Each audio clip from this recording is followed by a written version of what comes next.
IPL 2024 শুরু হতে আর বিশেষ সময় বাকি নেই। সব দলে নিজেদের মতো করে এর প্রস্তুতি শুরু করে দিয়েছে। ট্রফি জিততে সবাই নিজেদের সেরাটা দিতে তৈরি। এমন পরিস্থিতিতে ইতিমধ্যেই ফ্যানদের মধ্যে এই নিয়ে ব্যাপক উত্তেজনা বিরাজ করছে।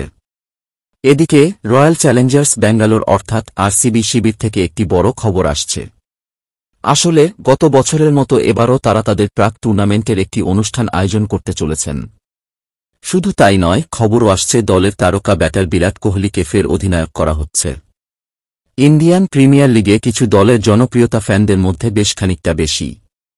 এর মধ্যে একটি হল রয়্যাল চ্যালেঞ্জার্স ব্যাঙ্গালোর অর্থাৎ আরসিবি। যদিও তারা এখনও পর্যন্ত একটি ট্রফি জিততেও সফল হতে পারেননি, তবুও দেশজুড়ে তাদের ফ্যানদের উৎসাহ কখনোই হ্রাস পায় না। এই দলটি গত বছর একটি প্রশংসনীয় উদ্যোগ নিয়েছিল। তারা একটি আনবক্সিং ইভেন্টের আয়োজন করেছিল। এই সময়ে এই ফ্র্যাঞ্চাইজি দলের দুই প্রাক্তন খেলোয়াড় ক্রিস গেইল এবং এবি ডিভিলিয়ার্সকে সম্মানিত করেছে। আরসিবির আনবক্সিং ইভেন্টটি দেখার মতো। গত বছর এই অনুষ্ঠানে লঞ্চ করা হয় দলের জার্সি। এবছর আবারও এই মেগা ইভেন্টের আয়োজন করা হচ্ছে।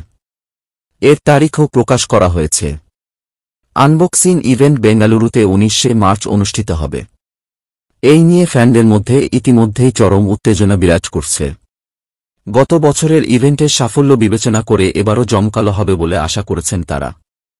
যদি আইপিএল ইতিহাসের সবচেয়ে দুর্ভাগা দলগুলির কথা বলি, আরসিবির নামটি শীর্ষে থাকবে। দলে বড় খেলোয়াড় থাকা সত্ত্বেও ট্রফি জিততে ব্যর্থ হয়েছে। এদিকে সোশ্যাল মিডিয়ায় খবর আসছে আবারও বিরাট কোহলিকে অধিনায়ক করতে চলেছে টিম ম্যানেজমেন্ট। দর্শক, এখন এই পর্যন্ত।